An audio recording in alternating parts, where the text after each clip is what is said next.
You're listening to Her Hacks Podcast, a podcast by women in cybersecurity for everyone. I'm Christine. And I'm Rebecca. In today's Her Hack, we sit down with our longtime friend and coworker Susie to listen to her story about what got her into cybersecurity and what keeps her going. Susie Heilman is a senior cybersecurity engineer at the MITRE Corporation. Her background covers a broad range of capabilities, including analysis of alternatives for network monitoring solutions, cross-boundary information sharing, infrastructure as code, and more recently, DevSecOps. She's heavily involved in STEM initiatives, such as Women in Cybersecurity Outreach and recruiting cybersecurity talent. Susie is also an avid makeup enthusiast, camping, hiking, outdoors wanderer, puppy parent, sarcasm advocate, outreach volunteer, and overall social butterfly. We're so happy to have her on the Her Hacks podcast.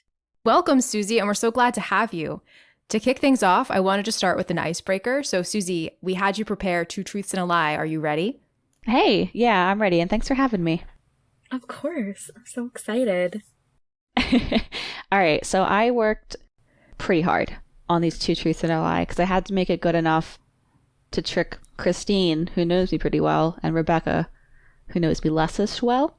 Yes. All right, so here we go. Ready? So, Ready. I believed sprinkles were 0 calories.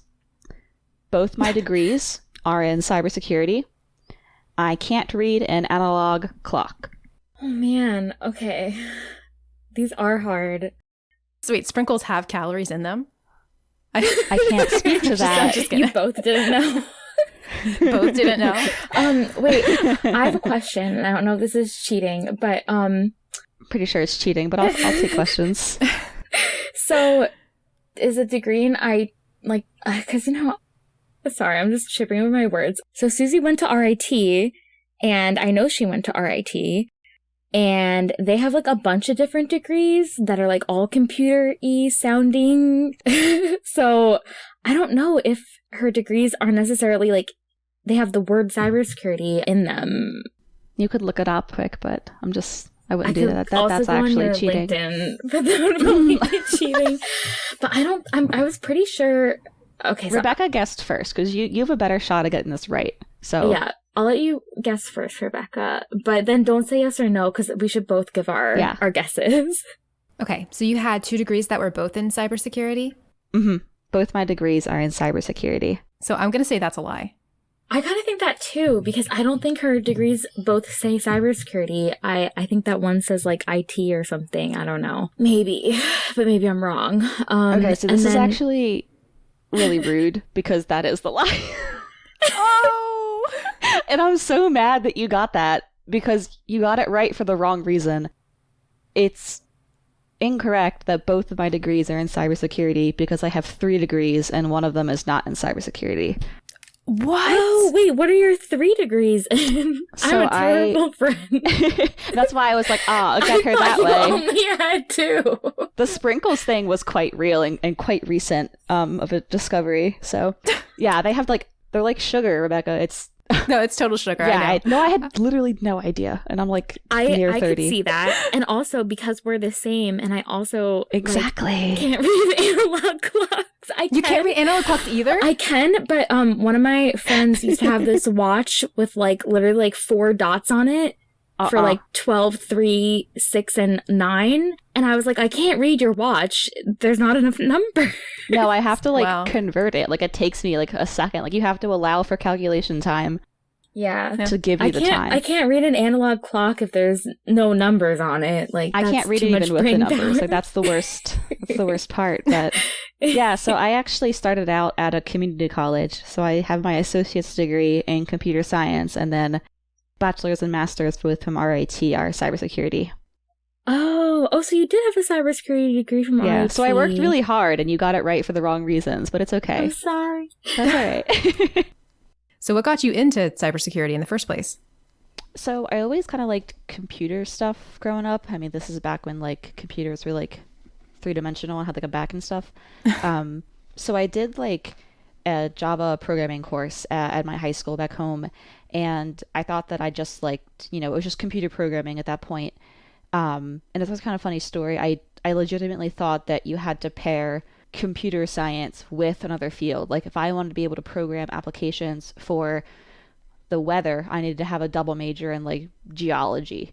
And then actually another person in my class that I worked really close with as like my programming partner, he graduated, and then he was talking to me about like what he was doing at college, because I was trying to understand that whole decision.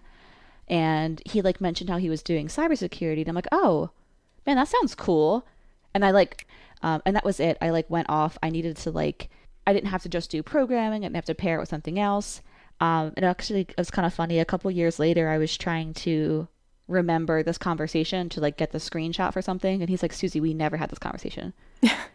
So quite truthfully, I don't know how I got into cybersecurity. I always had an interest in, I guess, computers. And then I was lucky enough to have like a really great like mentor and teacher in high school who like brought the RIT application over to my desk, plopped it down, and jammed his finger on it. It was like, you're going to go here. Oh, wow. That's amazing.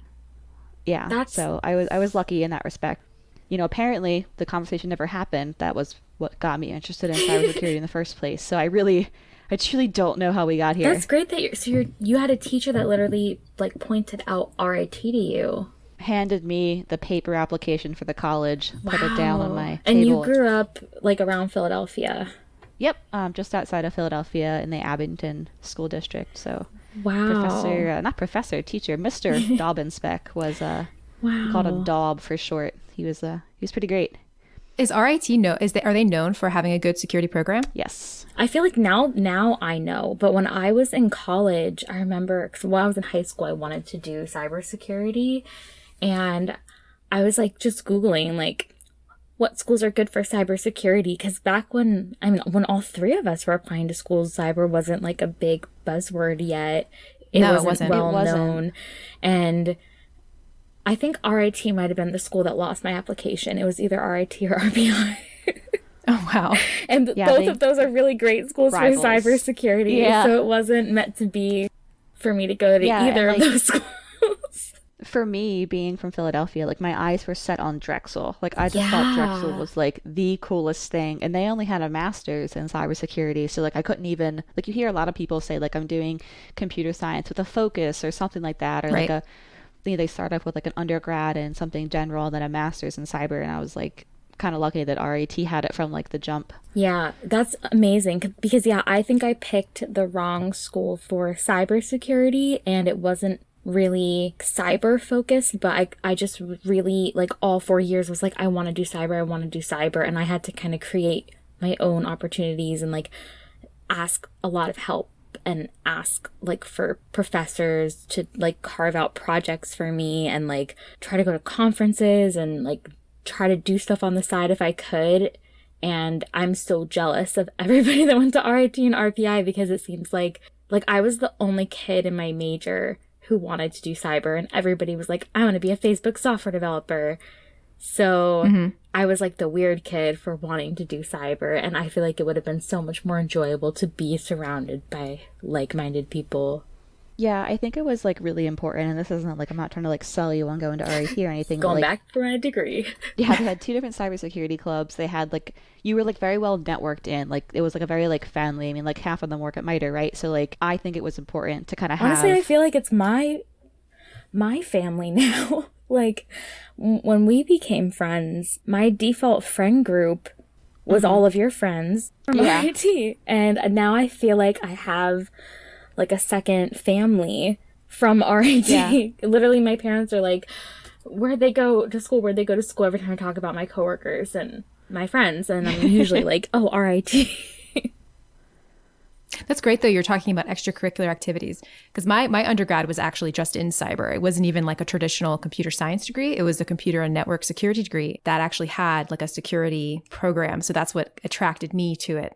And then there was all the like the Target breach was like a headline in the news, and they're talking about how it's such a growing field and how everyone should get into it. And then I think Obama at the time was even saying that we needed a push for cybersecurity, well-trained cybersecurity professionals in the workforce. So it seemed like a really like hot topic, I think, when I was just going into school. I feel like not to age ourselves too much, but this was for me, I think I started college back in 2012. Same, okay, yeah.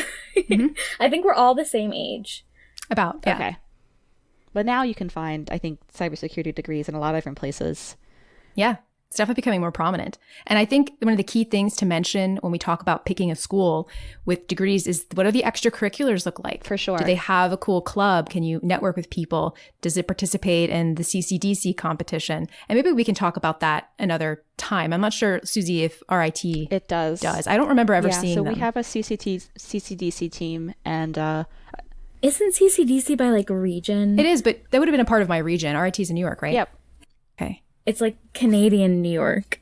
Oh, New York is in the Northeast region. My school was in Mid-Atlantic, and we never made it past regional finals to nationals, where we would have faced off against RIT. They have like another competition that they now do where it's like a pen testing focused. They like started it and then invite awesome. other schools. So yeah, like you were saying, like it might be a different conversation for a different day, but a college definitely is like a 360. It's not just the major, it's the clubs, it's the extracurriculars, it's the career fairs and everything like that. So Yeah. So well put. It's really a 360. So let's talk about how we met, Susie. It was my first week at MITRE, and I wasn't familiar with the people there yet. And you came to my office completely unexpected. I believe you wanted to confirm my Ansible skills for a project opportunity. And I remember at the end of our conversation, you said you were so happy that you took the chance to stop by and talk to me. I remember that. It made my day, and it also led to you inviting me to your Women in Security happy hour, which was such a big deal to me at the time, as I just started a new job in a new city. Yeah, and I feel like Susie, she's kind of really important for the origin story of this podcast, because if you hadn't gone to that happy hour, we probably wouldn't have met again. That's right. I remember that. So Rebecca and I met, we actually had met maybe how many months before you started working at MITRE? Ooh, that's a good, I think it was a full year, right? Yeah. I think we met in 2019. Actually, maybe it wasn't a full year, maybe 6 months It or was something. it was a long time, long enough that we like kind of remembered each other, but not really. Mm-hmm. But it's kind of like when you meet somebody and you have this click, this electric connection when you first meet, and then you never see each other again. And then you meet again, and you're like, wait, I really liked that person. Yeah, I know this person. I don't know why, but I know this person. Yeah, person. and that's happened to me with so many people. I feel like that happened with my college best friend. I feel like that happened with Susie, and that happened with you. And it's like, again, like, just the click thing happened, and we remembered that we had met each other, and we immediately hit it off. So, Susie, you actually attended this group called Black Hoodie, run by Marion, and she's like this amazing figure in the field. Hopefully we can get her on the podcast. That'd be amazing. That would be amazing. But she runs a reverse engineering boot camp for all women. And it originally started, I think, back in 2013 or 2012. And she got together with, I think, someone to tutor them on reverse engineering. And then the group just grew bigger and bigger. And I actually met Christine at one of these events, and it was in San Francisco back in 2019. But we weren't even in the same course. I took like a web, I think it was like... Did you take the Android RE one with Maddie? I did. I took the Android RE one with Maddie. But it was only like one day. And so I took a like web, it was like a web hacking course. Oh, yeah. The first day. I took a malware one, and then I took x86 architecture. Just x86. And then I did like a C source code exploitation one. I think that's what it was called. Something like that. It was cool. Natalia from Project Zero. Oh, nice. Also teaching. Yeah. And Maddie Stone, who's now in Project Zero. Yeah. Yeah, it was great. Yeah. Before she was in Project Zero. Yeah, that's back when she was doing reversing just for, I think, the Android lab. Yeah, it's crazy. It'd be great to have her on the podcast if she wanted to do it. I feel like she's been like an unofficial like mentor / icon to me. Same. So Susie, how did you get into these women happy hours at work? Yeah, because you're the only one who's organizing them, and you're the reason why I know everyone at MITRE in cybersecurity. It's kind of funny because, like, I know, Rebecca, you had come to me a couple months ago, and you're like, hey, Susie, you're in charge of women in cyber at MITRE, and, like, you asked a question, and I'm like, I'm in charge of what now? Because I did the happy hours, but, like, it's not like an official group. It was more just like, hey, you have breasts. You want to come get a drink? It was just kind of like, it had started, to originally answer your question, was that started out when I was working with a friend, Sarah, to do a presentation, and then we were kind of like needed like a channel, like not like a Slack channel, but like some medium to be able to talk that was just like us, you know, like just women who understood the problems you were going through and the complaints you had, and to be able to just like let off some steam. And then like as we met new people, I think I did a hackathon with her and Christina Johns and Katie Nichols, you know, the Miss Attack, as it were. Another great podcast person. Yes, for sure. So we ended up all kind of meeting for a happy hour, and then people just kept adding people. And it was like a really great way to snowball and kind of bring together all of the women who worked in cybersecurity, even, you know, across MITRE and across, I think we might have even had some non-MITRE folks there. So that's the long answer to your question of the happy hour. So it started gradually, as most good things do. Yeah, a place. I love that. Mentorship. Yeah, I feel like a lot of the times at work, you kind of feel like you're the only woman in the room, and usually you are. Or I like to joke that I'm like 25% of the women in my department because there's only 4 of us. But it, like, once you bring all of the women into the same room, and I don't know if you've heard of like the Executive Women's Forum, but they run a group at like Black Hat and DEF CON.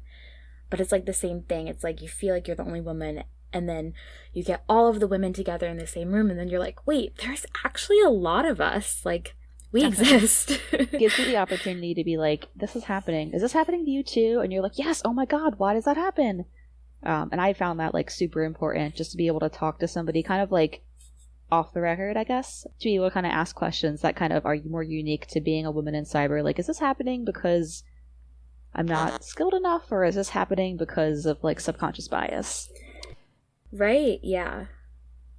I have those same thoughts all the time, especially when I first started working. I was like, is this person just a know-it-all, or are they being a know-it-all because I'm a woman? So having a group or somebody to turn to and seeing the other, quote, women in the room was part of why we created this podcast, especially actually in quarantine when you weren't even really allowed to be in rooms with other people in general. And it's really important to have those spaces and those groups for women to connect, because then they have other people that they can ask all these important questions, career things, not career related.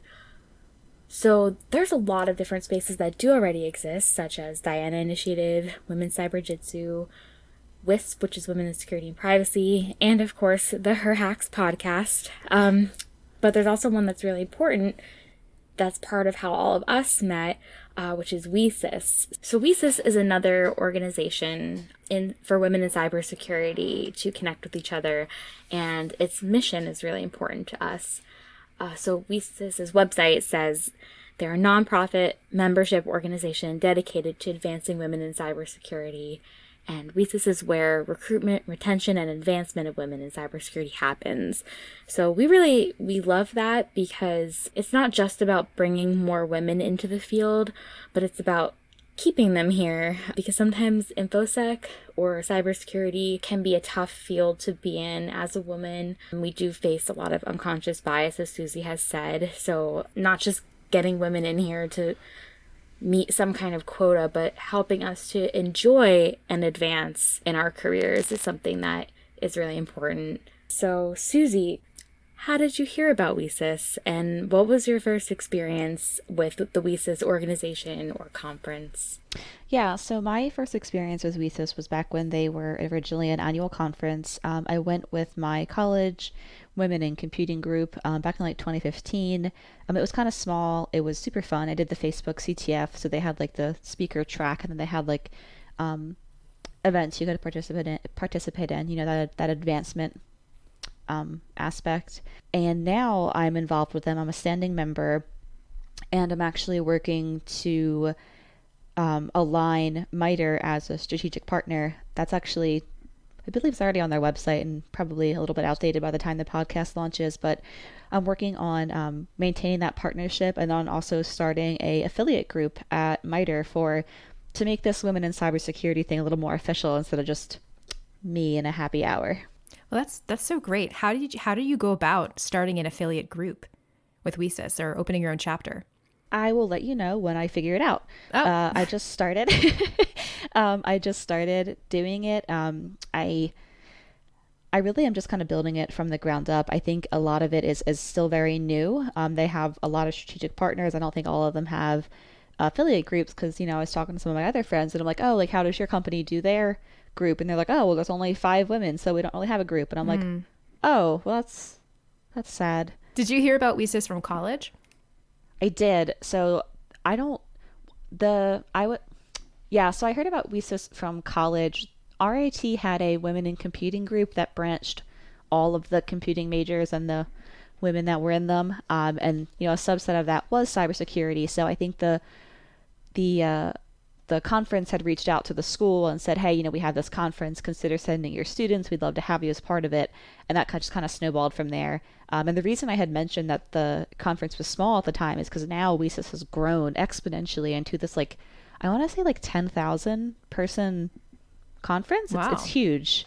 Yeah, and they're their own organization now, and they have a strategic partnership, which is awesome, getting companies more involved, which makes, like their whole mission and statement of like the advancement of women in cybersecurity. It's not a one-time thing. You can't just show up to a conference once a year and be like, I did good things for women this year. Like it's 24/7. It's year round. So it also is important to note, I think men can join WiCys. That's correct?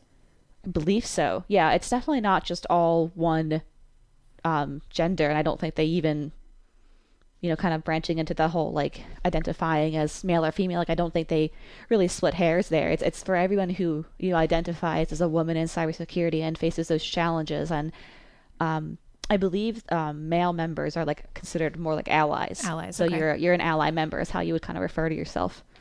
Our podcast is Her Hacks Podcast, created by women in cybersecurity for everyone, because we don't want to do to other people what has been done to women, where like women were excluded from things, like you see in Hidden Figures, how they were literally written out of history.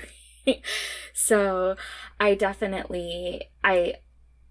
love that really all of these women's organizations, even though they are primarily for advancing and supporting women, we do allow men and non-identifying members of the population to join. Really anybody can join, anybody who's an ally and wants to just support female identifying people. It's not the women's version of a boys club. It's like open group. I love that, Susie. Not the women's version of a boys club. Yeah. It's just more inclusive all around. Yeah. Can we trademark that? Yep. Yeah, TM. I love that. So Susie, what other groups have you worked with that are maybe women focused? So I also have a membership with the Women's Society of Cyberjitsu. Okay. I think they're more DC based, but don't quote me on that. It was actually super fun. A couple of years ago it was when I had first, kind of was getting involved with things at MITRE, is I was invited to do a hackathon. It was somewhere in Arlington or something.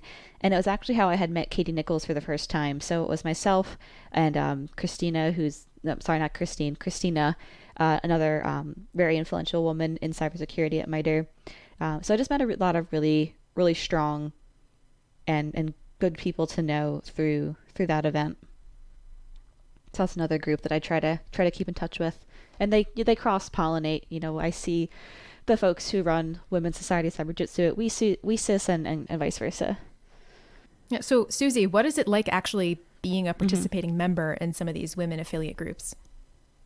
So I think the most important takeaway about being a member in any of these groups is that, that feeling when like you show up to like some kind of event or competition and you're like really nervous about like people watching you. Yeah. You don't really have to worry about that with these groups. Everyone there is there to help support you, teach you if you don't know something, and not be like, ugh, and like laugh, So I think for me, like the most important aspect and like why I find Women's Society Cyberjitsu and WiCys and all of these types of groups, worth the membership, so to speak, is because you can let your guard down and you're surrounded by people who are like you. And I've always found that to be something that's very important to my comfort and then my openness to learn. So what is it like going to a WiCys conference? So it's really cool. So they have a lot of different things happening in parallel. So they have a main presenter track. They have keynotes, different influential women from, companies come and speak. They have a career fair that runs alongside some of the talks. I think they also have NCL doing like a CTF that runs. So they have a lot of different types of events you can participate in. So you can go listen to a talk about a new technology, you can go practice a skill set in a CTF, or you can go hear a keynote speech and get some inspiration that way. Honestly, it sounds like it's a great networking opportunity too. Oh, 100%. Definitely. Looking forward to going this year. Have you made some good connections going to WiCys events? Oh, definitely. I actually met a very close friend of mine at a WiCys event. It was funny. It was my first time, and I was recruiting for MITRE, and we had actually interviewed her, and then we realized that we lived like right near each other, and we're actually like very close friends now. So definitely, is this friend? I feel like because you have so many friends. Is it Aditi? You met her at ShmooCon? Yeah. I didn't want to like mention her name just in case she didn't want to be included in the thing, but yeah. I feel like we have to keep that part in because we spoke at the same time. We read each other's minds. Oh my gosh, that's so funny. Yeah. WiCys does cost money to join. I think students, it's only $20 for a year to join. Oh, so Connie and Deanna started a WiCys chapter at VCU. Yeah, I've been talking to Connie. UVA. Oh my god. Cut that part out. No, it's going in. I'm the worst friend ever. It's not a charm school. I'm the worst. I don't know, just having those experiences I feel like can be really kind of like refreshing. Like I always feel refreshed after coming back from like Grace Hopper, which is like a women in computing conference. Or I've actually never been to WiCys in person, but nah, neither. It's really nice to have those experiences, and I think that's what we're kind of hoping to accomplish with the podcast. So we have our Discord that people can join, really anybody who's looking for kind of a group. Like let's say you don't have $20 a year to join WiCys, or you're not really sure about cyber and you just want to kind of get a feel for it. I think that's a great little niche that our podcast group will fill because it's free. It's free to join our Discord. Not for us, it's free for them. Yeah. We're bankrolling this operation. One of the most common experiences women in engineering or computer science or STEM in general will have is going to work or class and being one of the few women in the room. I've experienced it. And Christine, you made that joke about being 25% of the women in your department, which is hilarious. But surely, Susie, you've had similar experiences? Oh, the exact same one. Definitely had classes where halfway through the semester I'm like, oh, I'm the only woman here. And you kind of feel like, one of these things just doesn't belong here.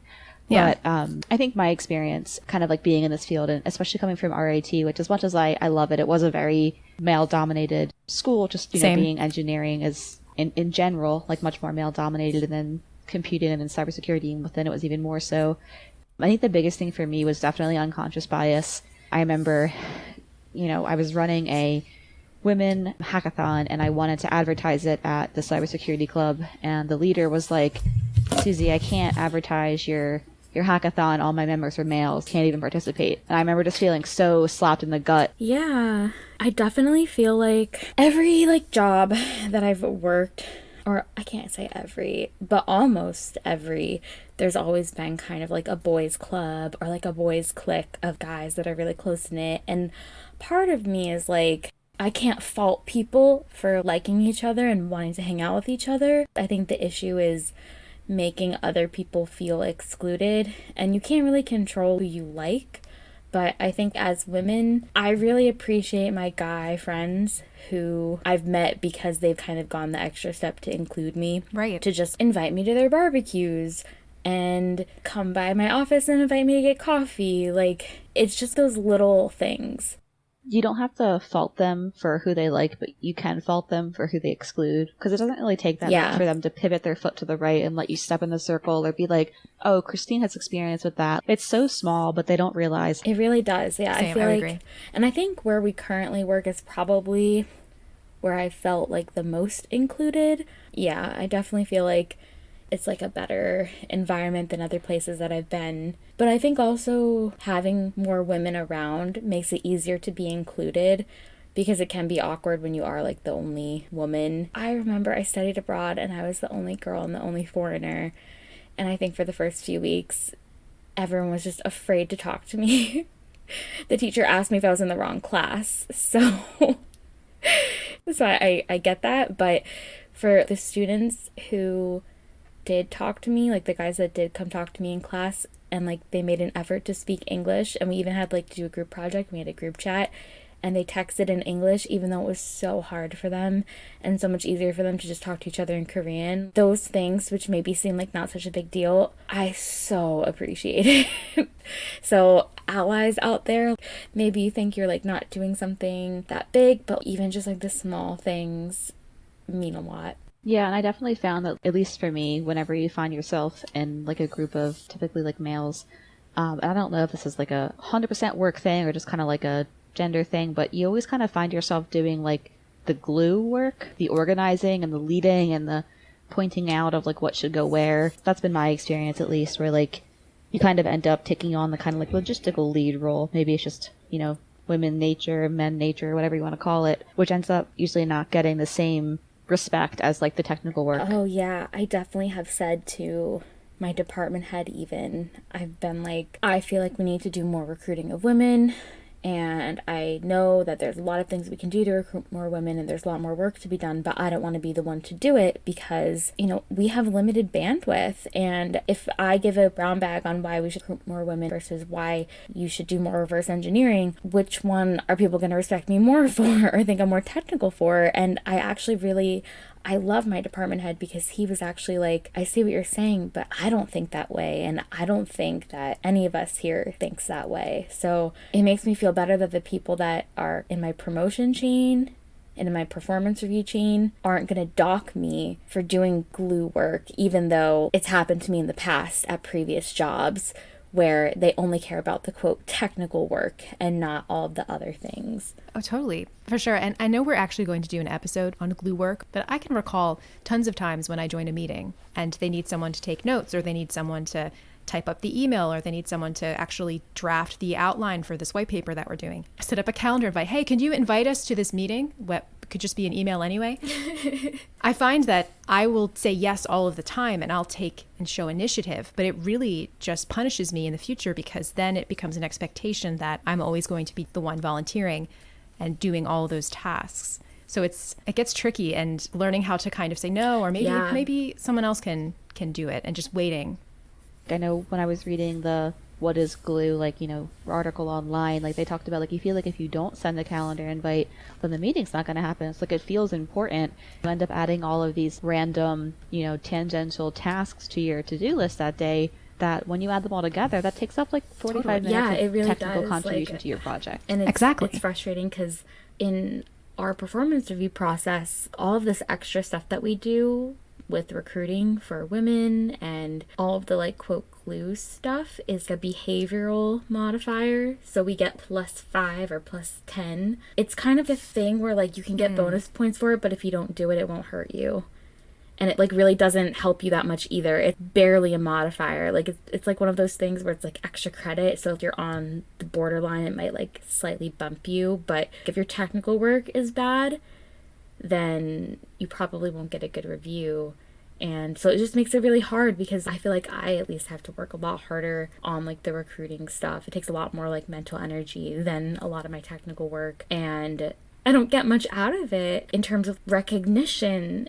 And I've actually, at my old job, I was told by a woman leader to only focus on technical work and to not do stuff like that, which is, now I completely disagree with it. Even on one of my projects, I'm on this research team. We collaborate with a bunch of different people, and I feel I haven't really done a whole lot. I'm the RE person on the team, but I've been so busy, I haven't really done a lot on it technically. I just haven't had a whole lot of heads down time. But my PL was I really appreciate you. I just wanted you to know that your personality, your positivity on this team has really inspired everybody to work more. And I actually didn't feel as complimented as I should have felt. think Sheryl Sandberg says she got into Harvard for her personality and not her smarts, and she was like explicitly told that, and it makes you feel bad. You would never say that to a guy. Right. Yeah, I feel like exactly. Men with good personalities are automatically deemed as smart too, I think. Like typically if someone's too like bubbly or sounds too fun, I feel like it almost gives people like because you like makeup, I don't believe you're an engineer. Oh, for sure. I really like that campaign that went around a while ago, the hashtag I look like an engineer, where like different women were sharing like what they did. I think it started out where she was on like a SEPTA or like a transit poster, and she was the systems engineer, and people were like commenting, there's no way, they just pulled some model. That is my job. And it kind of went into like a bunch of people retweeting it and saying, this is how I look, dolled up or dressed up or, in their fitness clothes or their paintball gear, and then saying, I'm an engineer, but I don't have to look like one. There is no mold. Sorry, I'm getting a little worked up. There shouldn't be some male in khakis and a polo that you see when you see an engineer. Like, that's not, I'm wearing like a chartreuse dress, I'm an engineer. Deal with it. Yeah, that's another thing I love about Maddie Stone. She's like, I like pink, deal with it. Like, yeah, she has like a pink terminal. Yeah. And she likes to wear floral dresses. Yes. And she says that. Yeah. And she's like, this is what I look like. Yeah, I have no problem like stopping by Christine's office and talking about the new palette launch, but also talking to her about, preparing XYZ for this conference. We can do both. Right. Or talking about networking, or talking about DLL sideloading. 100%. Yeah, definitely. There's so many things we talk the new about. Elf palette I got you for your birthday, and then you explained DLL sideloading to me in the same conversation. Yeah. 2 kinds of elf. Oh my gosh, 2 kinds of elf. That's so cute. I love it. That was a good one.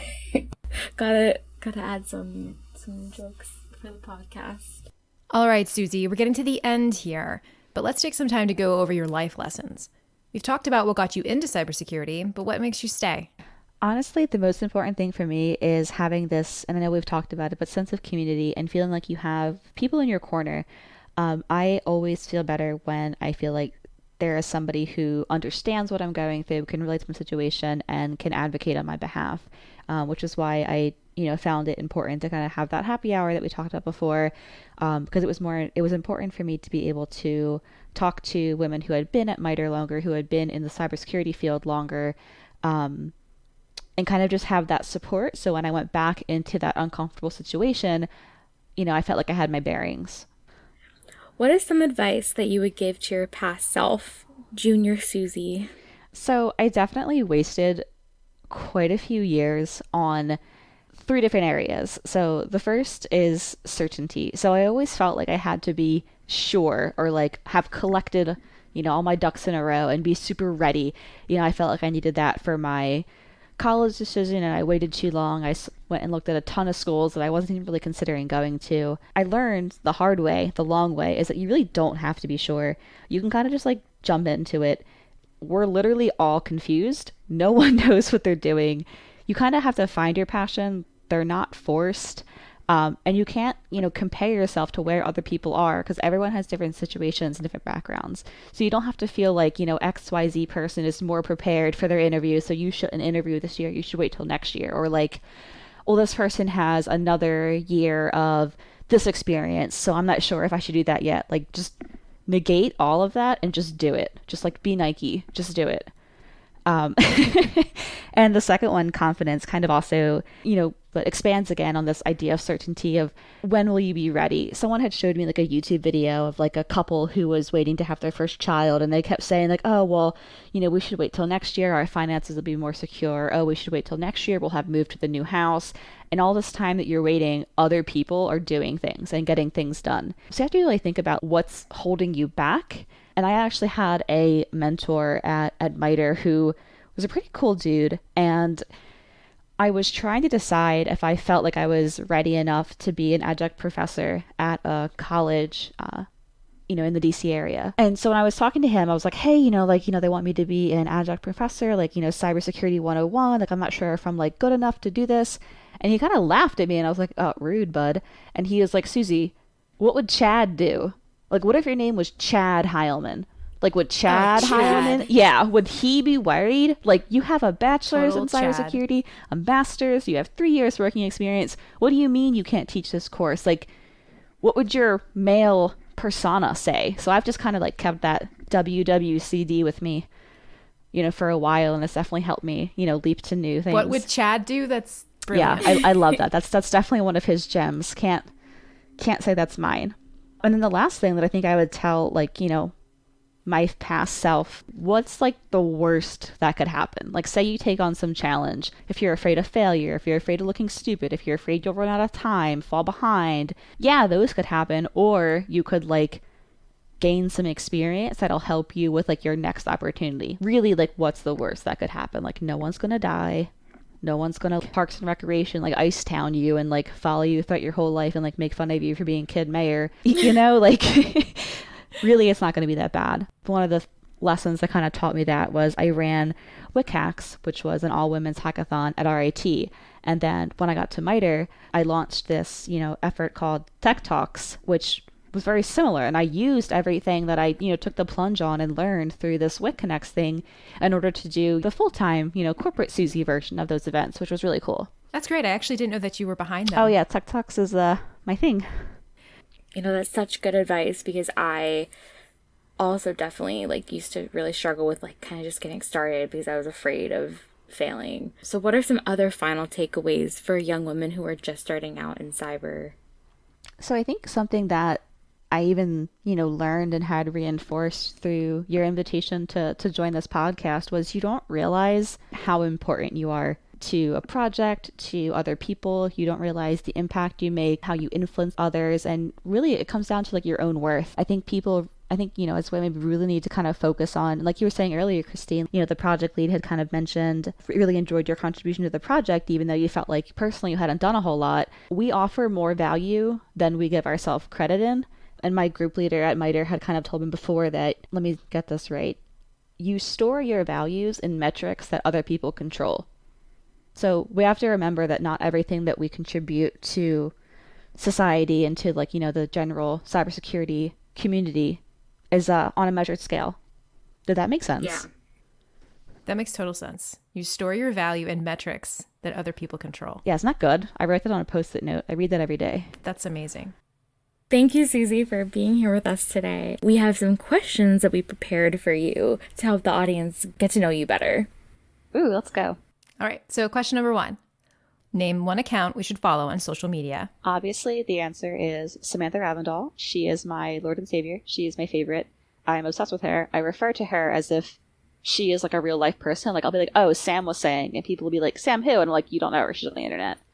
I don't know how to spell Ravindal, but you can Google it. I feel like I want to ask you. Oh, okay. I was like, I want to know more about her. Yeah, she's a beauty guru, makeup influencer, but especially when COVID hit, she did a lot of videos and she talks openly about her experience battling depression. And I found a lot of those videos to be, really helpful. Oh, wow. Yeah, especially during COVID. Especially. She did a whole one on Animal Crossing versus Stardew Valley. It was hilarious. I love Stardew Valley. Sometimes I want to give up my high-tech life and move to my grandfather's old farm where I can live a simpler life. With the spring egg hunt, marry Harvey, the local doctor. Is that on Switch? It's a computer. Oh, maybe it is. I just play it on the computer. I'm a PS4 girl. All right. So what is one technical skill that really helped you in your career? I feel like you're going to be upset with this answer, but it's writing, but technical writing. Oh, that's actually really good. Yeah, I feel like in college we were prepped a lot to sound fancy. We started writing I cannot, and instead of I can't. And then one of my project leads at MITRE was kind of you need to be more direct and blunt and stop worrying about trying to sound a certain way or professional. Technical writing is meant to be easy to read. And there's actually a book that I can link you guys to that I've been reading on how to sound less confusing when writing technically. Oh, That's wait, helped I a would lot. love that actually.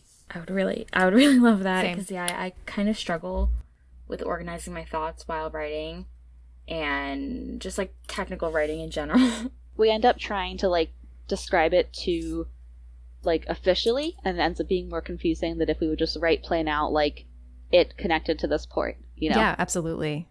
So Susie, what's your favorite TV show right now? So right now I have been binging all 20 plus seasons of Law and Order Special Victims Unit. And I feel like this is actually kind of apt for this podcast, because even though she's the, fictitious character, Olivia Benson, I feel like, the show is really kind of like written her as a very strong female role model, and I've been enjoying that as well. But also, like, I'm a huge Friends fan, just forever. Oh yeah, Friends definitely is a good show.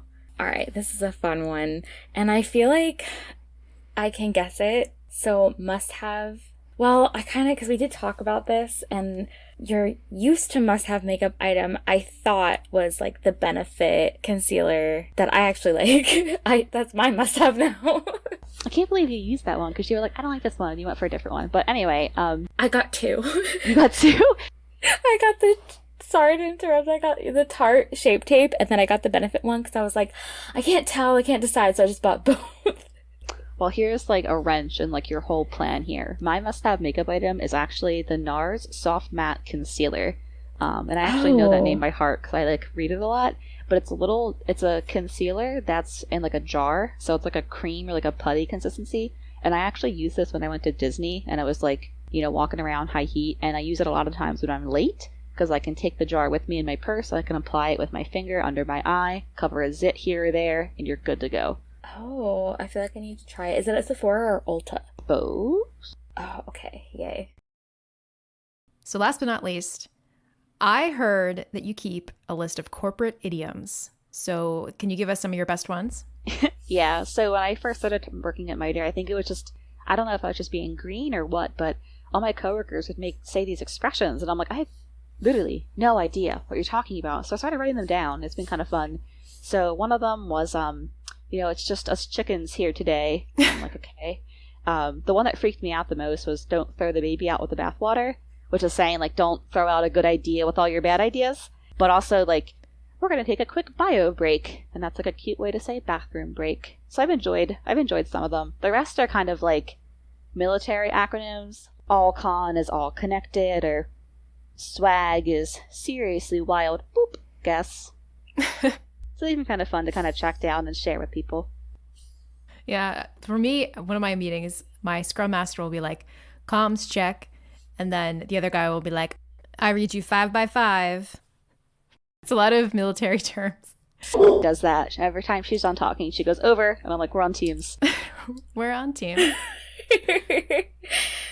That's so funny. Yeah, people do say over. And I'm like, I feel like the last time I used a walkie-talkie, I was like 5. Yeah, so I learned the difference between Roger and over. Over is when you're done talking and the line is clear, and Roger is like message received for your next like one-way channel. It's your ACK. Some people just say ACK, I feel like. Oh, I started that's doing like that. The TCP three-way handshake. Yeah. I do that a lot. Something else people always say, like they say I'm going to be out of pocket when they're going to be like out of office. And I was like so confused for the longest time because I was like, doesn't that mean like you're out of line or like misbehaving? I don't think it means out of office, but apparently like in the military or something, people say out of pocket. So I don't know who picked that term. Walkie out of their pocket? Like what? They just say like, oh, I'm gonna be out of pocket, and like that means like unavailable, out of reach, I guess. And I was like, don't look up the Urban Dictionary version of that because it's not what that means. The other one I think I heard was herding cats. Cat herding. Oh, I hear that all the time. Yeah, I think it's just like managing all the people, right? Like trying to like manage an unruly crowd. Like it's difficult, like herding cats. Yeah, because cats like cats don't listen. Yeah, because you really can't herd cats. I think that's the point, maybe. Unless you're a dog. Yeah, what's the term for a group of cats? I'm like gonna Google this right now. A clouder? Oh, interesting. Is there a word for... It's a clouder. Or is that just a... What is a group of cats called? A clouder or a clutter of cats? Clutter? That just makes me think of a cat lady's house. It's a clutter. A clutter. What's a dog thing? A pack? Yeah, I think it's a pack. I like boiling the ocean. Or gaucher the yak. Ooh. What's that? It's like the idea of starting to like troubleshoot something very simple, and then like 20 minutes later and like 10 Wikipedia pages deep, you're like modifying your like bash RC and stuff. I was trying to troubleshoot an issue with Python not having like permission to run something, and after like pip installing like 7,000 pip installing the ocean, I realized I just didn't have permission to access Ansible. So I was like, oh, That yak is nice and I hate saved, y'all. that. I hate going down rabbit holes, but I feel like you have to, especially with like reverse engineering, and people are like, "You're so patient," and I'm like, "No, I'm really angry right now."